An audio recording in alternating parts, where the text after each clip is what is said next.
तो बच्चों एक बार फिर से मैं आ गया हूँ रिफ्लेक्शन सब्जेक्ट का सेकंड लेक्चर लेकर के। तो इस लेक्चर में हम लोग पढ़ने वाले हैं रिफ्रैक्टिव इंडेक्स और उसके बाद लॉ ऑफ रिफ्रैक्शन। ठीक है, या जिसे बोलते हैं स्नेल लॉ ऑफ रिफ्रैक्शन। और दोनों रिफ्रैक्शन के लॉ पढ़ेंगे और हम लोग रिफ्रैक्टिव इंडेक्स को बहुत ही आसानी से सीखेंगे। बहुत ही कंफ्यूजिंग टॉपिक हो जाता है बहुत से लोगों के लिए, लेकिन इस लेक्चर में मैंने इसको पार्ट्स में डिवाइड कर दिया ताकि आपको चीजें अच्छे से समझ में आने लगे। तो चलिए शुरू करते हैं अपने इस वीडियो को। पहले देखेंगे first law of reflection. First law of reflection क्या है? Incident ray. आपने फर्स्ट लॉ ऑफ रिफ्लेक्शन तो पढ़ा होगा, वही सेम टू सेम ये है। Incident ray, reflected ray and normal at the point of incident. ये सारी की सारी चीजें कहाँ होती है? पॉइंट ऑफ इंसिडेंट पे होती है एंड सेम प्लेन पे होती हैं। जहां पॉइंट ऑफ इंसिडेंट है सारी की सारी रेज देखिए वहीं पे आके मिल रही हैं, और ये एक प्लेन है, इसी प्लेन के ऊपर सारी की सारी रेज हैं।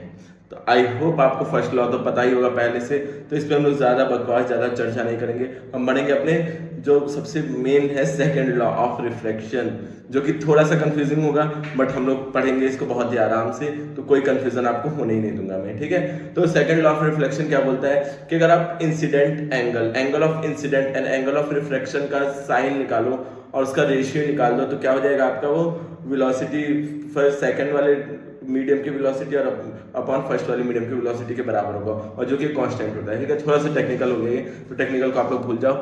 अब मैं बताता हूँ आपको डिटेल में। ठीक है, एंगल ऑफ इंसिडेंट क्या होता है आप लोगों को सबको पता है। नॉर्मल से जो इंसिडेंट रे एंगल बनाती है, नॉर्मल और इंसिडेंट रे के बीच का एंगल ये जो दिया हुआ है यहाँ, वो क्या होगा? एंगल ऑफ इंसिडेंट होगा। और एंगल ऑफ रिफ्लेक्शन क्या होगा? ये जो नीचे बना हुआ है एंगल रिफ्लेक्टेड रे और नॉर्मल के बीच में जो एंगल बनेगा वो क्या होगा? एंगल ऑफ रिफ्लेक्शन होगा।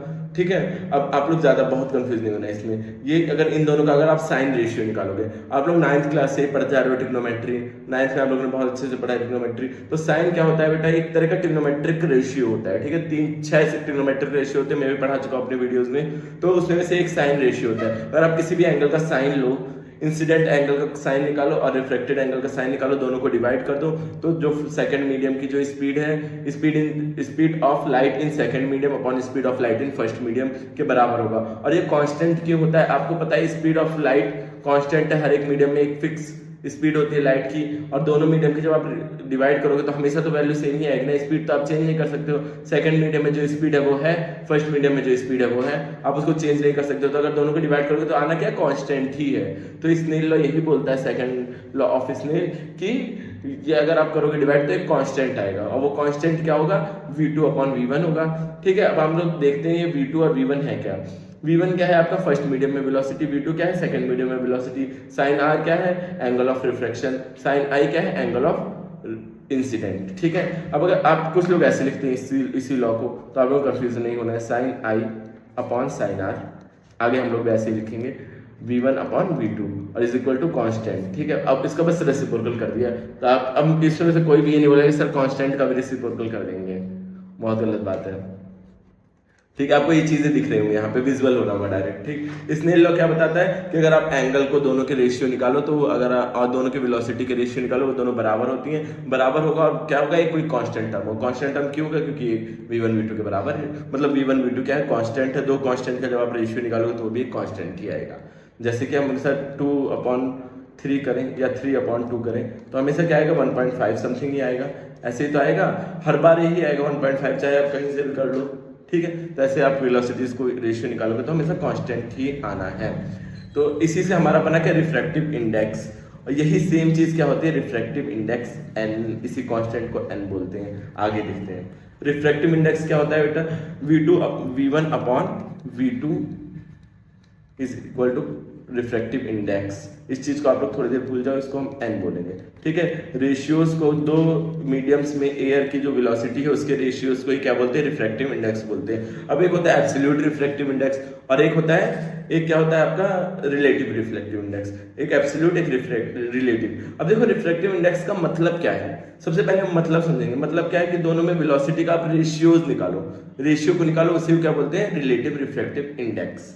ठीक है, अब देखिए पहला हम लोग देखेंगे एब्सोल्यूट रिलेटिव रिफ्रैक्टिव इंडेक्स, या फिर रिफ्रैक्टिव इंडेक्स भी इसी को बोलते हैं। एब्सोल्यूट मतलब क्या होता है? किसी भी मीडियम की एयर की वेलोसिटी, एयर नहीं लाइट की वेलोसिटी, किसी भी मीडियम में आप लाइट की वेलोसिटी को एयर के साथ अगर आप कंपेयर कर दो, एयर या फिर वैक्यूम में लाइट की वेलोसिटी से आप कंपेयर कर दो, तो क्या हो जाएगा? तो आपका क्या निकल के आ जाएगा सामने? तब आपका निकल के आ जाएगा उस मीडियम की absolute refractive index. Let's suppose कि आपका क्या है n, refractive index, absolute refractive index को एन से डिनोट करते हैं। अब आपको सबको पता होगा सी की क्या वैल्यू होती है, velocity of light in vacuum या फिर एयर। थोड़ा बहुत डिफरेंस रहता है वैक्यूम और एयर में, बट हम जनरलाइज कर देते हैं वैक्यूम और एयर को सेम। क्या बोलते हैं आप उसको, क्या होते हैं 3 × 10⁸ मीटर पर सेकेंड। मैंने आपको बोला था पिछले लेक्चर में भी कि ये काम आने वाला है आगे जाकर के, तो ये यही होता है। तो सी की वैल्यू आप सी से नोट कर सकते हैं, ठीक है। एयर से कंपेयर करना है ना, तो एयर में वेलोसिटी क्या होती है, सी होती है वैक्यूम में। और नीचे मान लो कि ग्लास है मीडियम, ठीक है। Absolute reflective index of glass हम लोग फाइंड करने की कोशिश कर रहे हैं। तो ग्लास में एयर की जो वेलोसिटी होती है वो मान लो 1.96 समथिंग होती है, तो हम लोग 2 मान लेते हैं, ठीक है। वीजी मान लो कितना है 2 × 10⁸ अब आपको रिफ्रैक्टिव इंडेक्स निकालना है किसका, ग्लास का, एब्सोल्यूट रिफ्रैक्टिव इंडेक्स। जब कोई रिफ्रैक्टिव इंडेक्स बोले उसका मतलब क्या है, एब्सोल्यूट रिफ्रैक्टिव इंडेक्स की बात हो रही है।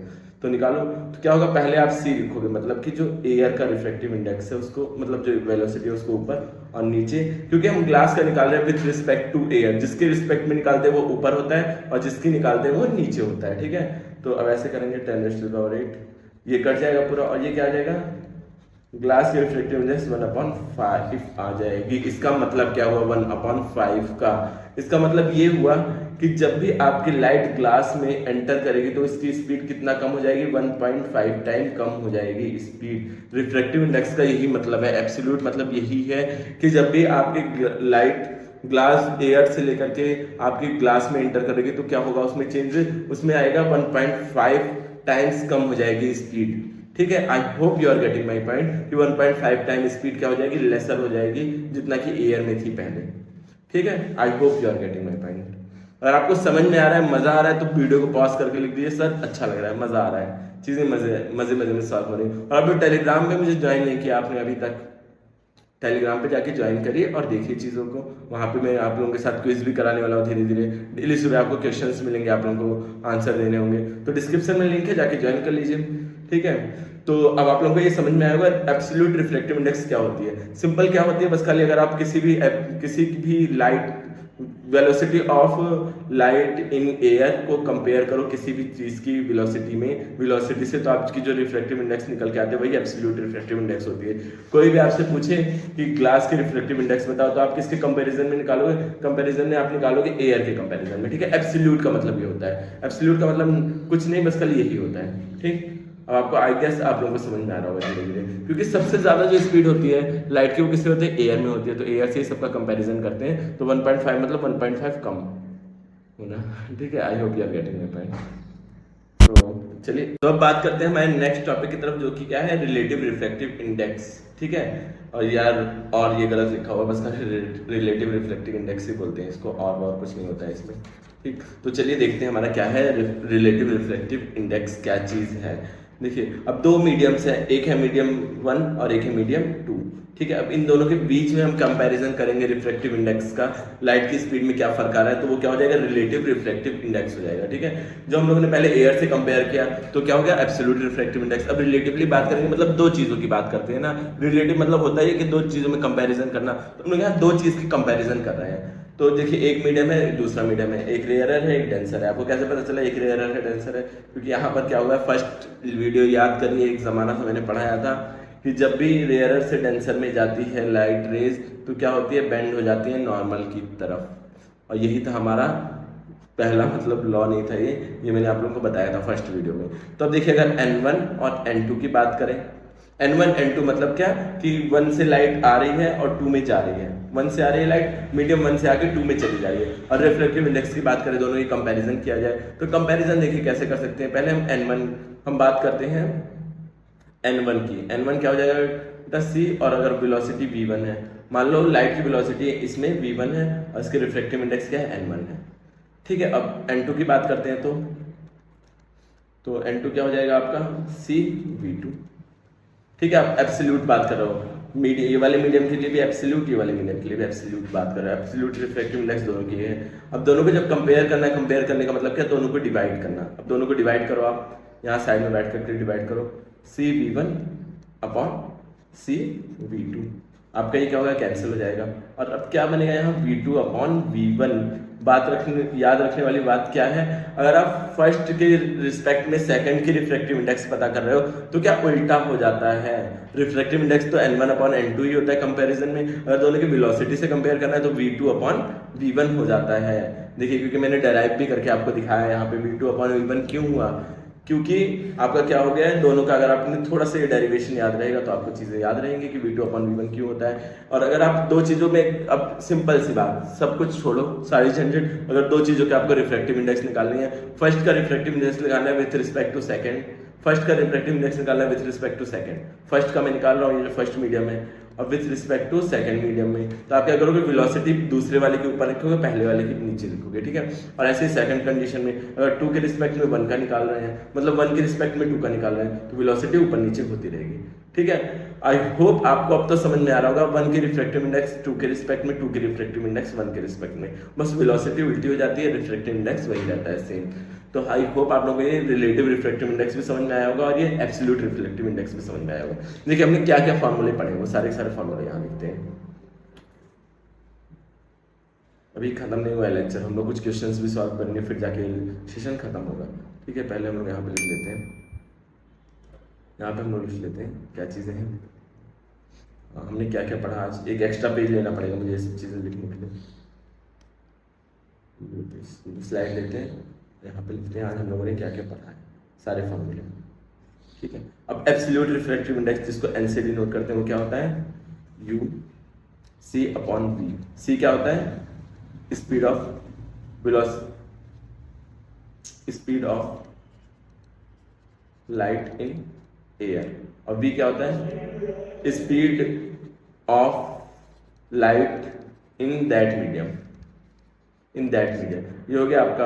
और उसके बाद अगर आप रिलेटिव बात करते हो, फर्स्ट के रिस्पेक्ट में सेकंड की बात करते हो, ठीक है, पहले क्या आपको निकालना है refractive index with respect to second, तो क्या होता है v2 अपॉन v1। और अगर आप यही चीज करना है n2 अपॉन n1, तो ये क्या हो जाएगा v1 अपॉन v2। यही चीजें, यही 4 फॉर्मूले हमने पढ़े हैं, अब इसी पे बेस्ड हम लोग क्वेश्चन सॉल्व करेंगे। पहले आप लोग जाइए, पानी वानी पी करके आइए, आराम से थोड़ा सा रिलैक्स होकर के इस कॉन्सेप्ट को एक बार बैक करके देख लीजिए, मतलब ये फॉर्मूले को कहीं नोट कर लीजिए, और पेन और कॉपी भी जाके उठा लाइए, फिर हम क्वेश्चन सॉल्व करना शुरू करेंगे इसी सेशन में। तो चलिए जल्दी से अपने लोग न्यूमेरिकल वाला 2 न्यूमेरिकल सॉल्व करके अपने सेशन को एंड करते हैं, ठीक है। तो आप लोग वीडियो पॉज करके एक बार न्यूमेरिकल को सॉल्व करिए, अगर आपका आंसर नहीं आता है तो ही वीडियो को देखिए, ठीक है।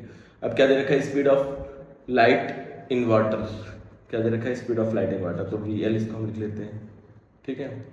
वाटर की में है ना, तो V W, I don't know मैंने एल क्यों लिखा, इसको आप लिखोगे। चलो येलो पेन से सॉल्व करते हैं,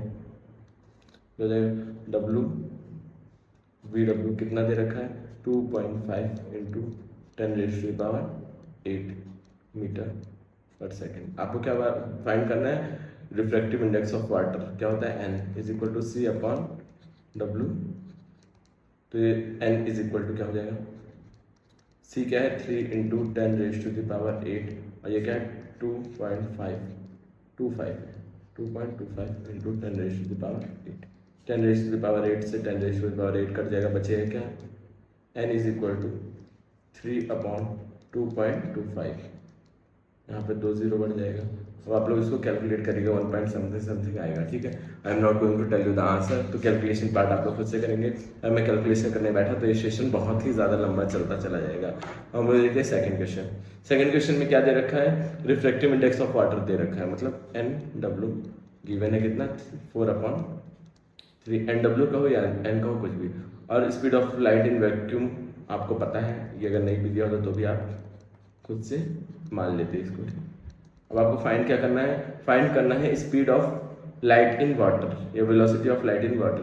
तो n पता है, n की जगह 4/3 लिखोगे, c पता है, c की जगह क्या 3 इंटू 10⁸ लिखोगे, एंड उसके बाद आपको वाटर में फाइंड करना है तो VW लिखोगे, अब क्रॉस मल्टीप्लीकेशन करो, ये इधर जाएगा, ये इधर जाएगा, तो क्या हो जाएगा, VW 4VW is equal to 9 into 10⁸। अब ये नीचे आ जाएगा, यहाँ मल्टीप्लीकेशन में नीचे आएगा, डिवीजन में हो जाएगा, 9/4 इंटू 10⁸, 4 1 ज़ा 4, 4 2 ज़ा 8, और यहाँ पे फिर बढ़ेगा 1 0, 4 2 ज़ा 8, 4 2 ज़ा 8 हो जाएगा, फिर बढ़ेगा 2, 4 5 ज़ा 20, तो क्या आ जाएगा 2.525 इंटू 10⁸, 10⁸8, ये हो जाएगा आपका आंसर। सो आई होप आप लोग को ये दोनों न्यूमेरिकल समझ में आए होंगे। अगर नहीं समझ में आया तो आप कमेंट करके देख सकते हो, और ये पीछे सारे के सारे कॉन्सेप्ट पे ही बेस्ड था। तो हम लोग एक बार रिकैप देखते हैं। रिकैप देखिए, हम लोग को रिकैप के लिए ज़्यादा आगे पीछे नहीं जाना पड़ेगा, इसी पेज में सारा रिकैप है। पहला हमने क्या पढ़ा, लॉ ऑफ रिफ्रैक्शन पढ़े, दो लॉ ऑफ रिफ्रैक्शन पढ़े। पहले क्या था, वो जो लॉ ऑफ रिफ्लेक्शन था वही लॉ ऑफ रिफ्रैक्शन भी है। और सेकंड क्या था, आप अगर sign r upon sine i करो तो वो एक कांस्टेंट होता है, ठीक है, कांस्टेंट रहता है।